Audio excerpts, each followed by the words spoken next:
r/NoSleep. Posted by u/emorybored. I work at the night library. We don't go upstairs. Hey, everybody. Sorry it's been a while, I've been dealing with some stuff. But welcome if you're new and welcome back if you're not. I'm Adam, and I work at the night library, where we follow a list of some completely mundane and some slightly more unusual rules to ensure that things run as smoothly as possible. If you're just happening across this series for the first time, you probably want to start here, and if you're almost but not quite caught up, this is our previous installment. In today's post, I wanted to tell you all about the first time I went upstairs. As unbelievable as it sounds, it was literally a dark and stormy night. And also a Friday the 13th. In October. Under a full moon. Nah, I'm just kidding. It really was storming, though. But it was late spring, and the rain was nice and light and even a little unseasonably warm. Kind of made for the perfect cozy library aesthetic atmosphere, if you're into that sort of thing. I was pretty well caught up on the books that needed repairing for the moment, so our cataloger Alice had asked me if I had time to pull a list of materials for her that she'd accidentally only saved brief records for. Nothing out of the ordinary had gone on so far during the evening. It had been quiet, mostly. We'd signed up a couple of new patrons, which, by the way, you can do online now since it's been so highly requested. Here's the link, and helped an elderly couple print out some shipping labels earlier in the shift. But basically everyone had cleared out by midnight. I was pulling from near the section Horace was shelving in and we were making idle conversation, by which I mean I was talking at him and he was grunting in response, but in the midst of a sentence, I stopped. Above us, something had cut me off. Thump. Screech. Thump. What the? Horace, did you hear that? Hear what? Horace asked absently, eyes still locked mechanically on the task before him. Upstairs, I insisted. I swear to God something just. Thump. Screech. Thump. That. You had to hear that. Slowly, Horace looked up at me. I'd never seen an expression on his face quite like the one he wore in that moment. It conveyed a litany of emotions ranging from fear to frustration to desperation, and he shook his head in a singular, pointed motion. No, he said. No, I didn't hear anything. Neither did you. And if you did, it's just the ducks. But. No, Adam, he pleaded. There's nothing up there. You know that. Just ignore it. Okay, I conceded. Sorry. You were right. I know. The sound didn't stop for at least half an hour. If anything, it grew louder and more persistent, though that may have just been my brain's progressive inability to block it out. But I did my best, and eventually it did cease. Once we'd had 10 or so minutes of consistent quiet, Horace's giant shoulders visibly relaxed. Do you have anything coming out of repair that needs to be shelved? He asked me. No, I said. You've gotten them all, I think. Then I'm going home. I'll see you tomorrow. See you then, I agreed. He left. Once I'd finished pulling Alice's books, there were a lot. I probably looked like a grandfather, the way I had to inch the cart across the floor. I took them back to her desk, playfully bumping into the back of her wheelchair with the truck. I'm filing for workers' comp, she threatened, not bothering to turn around. Thanks, nerd. Anytime, I told her. Except when I have something better to do. She still didn't turn, just leaned her head back so far it looked like she was being exorcised. Did you hear the, ruckus? She asked, gesturing with a glance to the ceiling. Up there? There was a step stool tucked behind the filing cabinet next to me and I pulled it out, sitting down atop it and scooting it closer to her. Okay, yes, I whispered, although to my knowledge there was no one else in the back office. But Horace wouldn't talk about it. Which I know as a rule, that there's nothing upstairs or whatever. But there obviously is? Alice finished. Yeah. Sounded pretty fucky, whatever it was. Have you ever been up there? I asked. Nah. Alice righted herself, pushing off one side of her desk and then the other to swivel her chair back and forth. This bad boy can climb a set of stairs like a champ, but it's not too quick on the uptake and I'm not willing to gamble on how fast I could make it back down if something was after me. Besides, personal code of conduct is to leave well enough alone in this place. Maybe that's why it's easier for me to talk about it all. 'Cause I'm just guessing at what's going on. Wait, all of it? You've never seen anything? Nothing, Alice clarified. But not much. I've never seen the pool or gone upstairs or tried to figure out any of the mystery keys that just appear on the rings sometimes. Nothing avoidable, I've been here a long time. Almost as long as Matt. He's done a lot to protect me. I mean, he does whatever he can to keep us all safe, obviously. But when I started here it was just the two of us, and there was a lot he was still figuring out, which meant it was especially dangerous. If some new weird shit came up, Matt explored it. Alone. A lot of times that meant he got hurt. But I never did, and that was 100% thanks to him. So it would just kind of feel like slapping him in the face not to take any precaution he offered me, if that makes sense. Yeah, I said. Yeah, that makes sense. Thump. Screech. Thump. The sound emanated from above us once again. But this time, it was immediately followed by something else. A paralyzing, gut-wrenching scream. I jumped. Alice did, too, hand to her chest. Jesus H, she breathed. Where's Matt? Is he still here? I don't know, I managed. I think so, somewhere. Is it not something you've ever heard before? No, Alice admitted, leaning down to unlock her chair's brake. I'm gonna go look for him.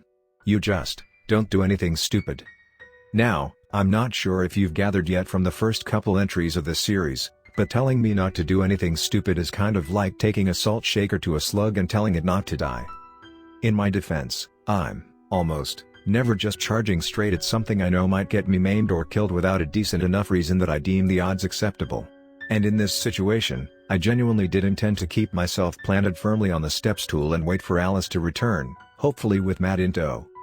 But then the sound came again. And following it, another scream. This one broke off into a sob, and directly afterward, the first audible words. Help. Can anyone hear me? Please, help me. I froze. And listened. And waited. Thump. Screech. Thump. Please, God, please. Somebody help me, it's. Screech. Silence. Quieter than dead air. The absence of sound. My own breathing, quick and shallow, was the only noise that existed. There was no electricity humming. No air flowing through the vents. Absolutely nothing. That, somehow, was worse than the screaming. It was an infinitely less alive sound, which made it infinitely more chilling, and I physically could not sit idly with it in anticipation. So I got up. Should it have been to look for Alice and Matt? Probably, yes. But there's something about a certain level of adrenaline that impairs logic and reason. So what did I do? You guessed it. I'd been in our mechanical room plenty of times before. That's where we store donated books until Alice can get to them to catalog them, and it's also where Della keeps her cleaning supplies, which we all need access to from time to time. But I'd never gone up the stairs. First time for everything, is what I figured. I wasn't sure if I wanted to make my presence known or not, so I kept my mouth shut, tiptoeing up each step and making sure not to scuff my shoes along the grip on the edges. It felt like it took ages to reach the top, as cautious as I was being, but I got there eventually, and when I did, I didn't see anything. I mean, I could see. The lights were on, if dim, some of them looked as though they meant to be fluorescing but it burned out at some point in the likely distant past, but nothing appeared to be amiss. There were totes and boxes stacked precariously atop one another in the center of the floor, and to the sides were all the HVAC machines, their green sensors tinting the room in a strange hue. Tentatively, I made a lap around the perimeter. Nothing stirred. Nothing made a peep. I knew, rationally, that I should cut my losses, or my wins, depending on how you look at it, and get back to the safety of the office before anything had a chance to rear its ugly head, but I also knew what I'd heard, and I wasn't about to be gaslit by whatever had lured me up there in the first place. There was nowhere to hide on the outskirts, but I sized up the mound of miscellaneous objects in the middle of the floor. There could be something under the boxes. In them, maybe. I walked slowly over, taking a breath to steel myself, and towed the outer edge of the pyramid, jumping reflexively back in anticipation. But I didn't need to, it seemed. I apparently hadn't upset the balance. The mound remained intact and undisturbed. Feeling slightly braver, I stepped forward and kicked it again, this time with enough force to rattle it all the way to the top but not so much as to knock anything over. Still, once it had settled, nothing emerged. Something did, however, fall from the fucking ceiling. If you've ever seen a horror movie where the big bad creepy crawly is lurking above the protagonist's head and wished you could scream at them to just look up already, rest assured that I have, too. You probably tell yourself that you'd never be so oblivious or unobservant, that you would check every inch of your surroundings, overhead included and possibly prioritized. I know, because I always told myself the same. The thing is, in real-life scenarios, you just don't anticipate an animatronic velociraptor pterodactyl hybrid swooping down and entrapping you in its enormous, goo-covered wings. Reading that back, it sounds kind of hilarious. So for the sake of the atmosphere, just understand that it absolutely was not. I barely caught a glimpse of it before I was completely enveloped in warm, sticky blackness, but what little I had seen was nearly enough to send me straight out of consciousness. I knew if I was going to, not pass out, I needed to slow my breathing, stop thrashing fruitlessly around, and gather whatever information I possibly could from my current position. Its grip on me was tight but not so much so that I felt suffocated, which gave me a glimmer of hope that perhaps whatever it was, it didn't plan to constrict me to death. I was crushed against its body, which my cheek registered as hot metal of some sort, but when I wiggled my fingertips against what I could reach of its wings, they felt leathery and soft, almost like a tanned cow's hide. Quickly, I learned the source of the thumping and screeching that had given the thing away. Every step it took, jostling me from side to side, resulted in a resounding thud, and between each footfall, its tail scraped tinily across the concrete floor. I wanted to cover my ears, but my arms were pinned to my sides, so I settled for gritting my teeth instead. We made several passes back and forth from one end of the room to the other, and I realized at some point that it was beginning to grow agitated. It was huffing great breaths out its nose, stomping harder and harder, swinging its tail more and more frenetically. I was still far too shaken to use rational thought no matter how hard I tried, but I did eventually come to surmise that it may have been angry it couldn't fly while holding me captive. So I did the only thing I could. I waited it out. I was, of course, desperately wondering where Matt was. Maybe he'd left without telling us, I reckoned, and Alice hadn't been able to find him after all. Maybe she'd tried to call him and he hadn't answered, so she'd had no choice but to leave me to my own devices. She certainly shouldn't risk coming to look for me alone if there was a chance she wouldn't be able to get away quickly enough to save herself. The mechanical dinosaur bird dragged me over the length of the space for what could have been minutes or hours or days for all I knew, and by the time it finally slowed to a stop, I felt delirious. The wet, sloughing sound its wings made as it unwound them from around my body made my stomach turn, and just as I tried to remind myself to be grateful that at least the slime coating me from head to toe was odorless, the thing opened its mouth. The stench that emanated from it was unlike anything I had, or have to this day, honestly, ever experienced. It was worse than death. Worse than rot. Worse than decay. Worse than a combination of every disgusting aroma I'd ever been subjected to at once. It knocked me flat on my ass, which turned out to be a damn shame for me, because once I'd landed, I couldn't unglue myself from the floor. I was forced to take in its full form now, and my brain refused to process any of what it was seeing, catapulting me instantly into a state of derealization. It had to be at least 7 feet tall, with a wingspan twice as long, and I could see clearly that the bronze making up its abdomen, head, and legs had begun to oxidize, giving the effect of flaking skin. Its wings resembled bats' wings, and as it stretched them, each individual vein they contained was exposed by the light behind them. It was just going to eat me right there. I was fairly sure of that now, even as badly as it had clearly wanted to savor me on the ceiling instead, for which there was a reason, but that's, well, another story for another time. It craned its long neck down, reminiscent of that of a large desk lamps, and stopped short only inches from my face. Its mouth was still open, but what I saw inside gave me pause. It was another beak. This one was smaller, but it was behind the creature's jagged teeth, in the place where I would have expected to see a uvula in a human. Slowly, it began to creak open as well.